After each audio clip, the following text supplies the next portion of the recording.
Hi, I'm Elon, and I am an Enneagram educator and student as well. And I love to teach the Enneagram system of personality because I believe on some level you already know it. You know these patterns, you know these archetypes because they're within you. And they are something you've been living with, relating to, contending with in yourself and others your whole life. So this is going to be a very short overview of my new book, Enneagram Patterns and Poetics, a guide to understanding personality. So this book attempts to capture the Enneagram succinctly in an economy of words, but also speaks to something that is more poetic or indefinable about the system. So we will look at the patterns here, the ingredients, because once you know the basic ingredients of the Enneagram, you really will understand the types much more fully and yourself more fully, and you'll know what it means to understand another. So understanding the foundational patterns allows for a fuller understanding of the whole. And while there is much to learn when you start to study the Enneagram, it gets deeper and deeper, and there's a lot of layers to it. It's important to remember that personality is lived. This is something that what matters here is not rote memory, but rather, is this supporting you? Is this useful? Is it teaching you to be kinder to yourself and to others? That's really all we're after here. So if that's not the case, then this system is not for you. But I believe it will be. So we're not using this to tell people what's true for them or to tell you what's true for you. Only you know that, and only they know what's true for them. This is just so you might have a roadmap. You know sort of where you're going, and then it's much easier to find your destination. All right, so let's begin. So before we really get into the 9 Enneagram types, we need to start at the beginning. Not the void, but rather energy. You know, energy is what life emerges from.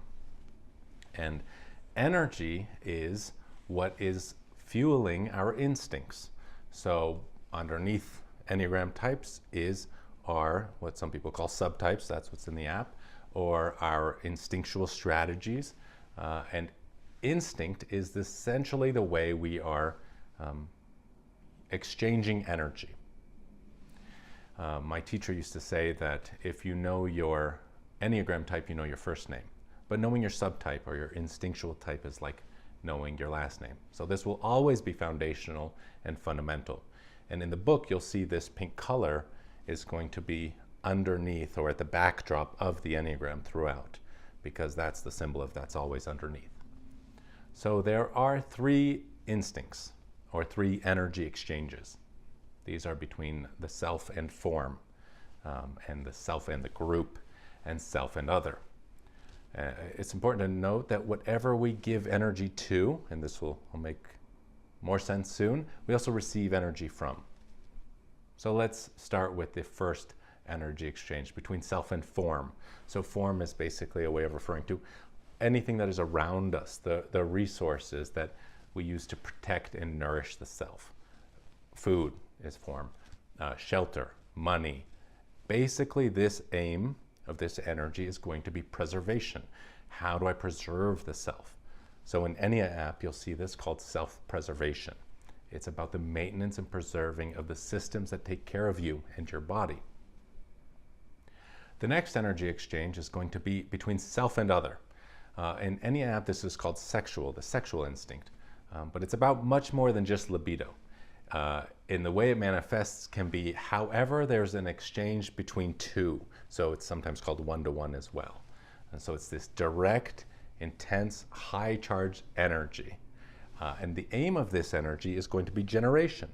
So it's not about the 2, but rather what can be made from the 2 of them. So in that intense connection with this self and perhaps a partner, or self and the organization that represents security, or self and audience. That's the self and other energy. The last energy we'll talk about is self and group. And we're all part of groups. You know, humans, we participate in systems, we're social creatures, we're built for community. So the group is, of course, larger than the self, and it's larger than the self and other. It contains all of it. So think not of the pieces, but the whole itself. the sum that is greater than the parts. So these are written here in a way that is a bit more abstract, and the idea here is to start to see these instincts actually everywhere. They're all around us all the time, and they'll make much more sense as you dive into the book. Of course, we're not just instinctual beings. We have intelligence. We can understand and process information. And there are 3 basic centers of intelligence. And these are really what the types are made up of. So you'll see these 3 colors throughout the book and throughout the app, same colors. So let's start with red here, the gut. This is the somatic intelligence of the body. Sensate awareness, these are impulses. And this intelligence is actually an outgrowth of the instincts we just covered. So it's closest to the instincts. It's got the most instinctual intelligence of the centers of intelligence. And this instinct cues us to justice, or when things are misaligned, or anger that seeks fairness. The next center of intelligence is the heart. So this is emotional intelligence. This is where we feel our feelings and establish personal and meaningful connections. This intelligence orients us to worthiness and wrestles with shame. The last center of intelligence that you'll notice throughout the book and the app is mental intelligence, or the head here, yellow. And what we're talking about here with mental intelligence, we're all thinking all the time. It's not that. It's about actually analyzing, ideating, reasoning, and the focus of this center of intelligence is going to be on managing fear and creating security. So the order here and the order in the book is very intentional. We have these instincts, and then we have these center of intelligences. And so how each type relates to these 3 centers of intelligence and instincts will be different. So now that we understand the inner triangle here, that's what those centers are, and you'll see that in the book. And the triangle has variations called the triad. So 3 centers, each of those has 3 types. And that makes up the 9 patterns of the Enneagram. So now I just want to read one poem from the book, that is the Enneagram. So the Enneagram is told in the narrative tradition. It is built from those stories calling out to be heard. To speak is to know that ultimately the speaker surrenders to the limits of language. The map is not the terrain, though it allows the traveler to find their way in and out. The Enneagram symbol is passed down from one generation to another. To study, then, is to share in the work. The Enneagram is a route into discovery and understanding, a looking through and into and upon the personal and universal strategies, the ways of being, of meeting needs, avoiding pain, and relating to life. There is no destination to pattern recognition. It is simply heard, seen, felt, lived. The multitudes are to be experienced, for the self is always there, at the surface, down in the layers, folded deep into the subtleties, waiting to be known once again. So throughout Enneagram Patterns and Poetics, there's poems, there's really concrete information, like what I'm attempting to cover in a very short time here, and then there's poems to help sort of color these deeper concepts. And I think the bouncing between those actually, hopefully, will bring you into deep and thorough understanding of the system. So that's some patterns at the backdrop. An Enneagram type is a bit more complicated, but we've broken it down for you. So we all have what is called a primary Enneagram type, and of which, of course, there are 9. This primary type is the personality pattern that is at the core of the individual. And what it's pointing to is what we are seeking and what we are avoiding. Simply put, we're moving towards things, we're moving away from things. What we want and need, we're moving towards. Pain, things that are challenging or confrontive, we move away from. So let's just look at type 9, for example. So you can see that on either side of type 9 are the wings.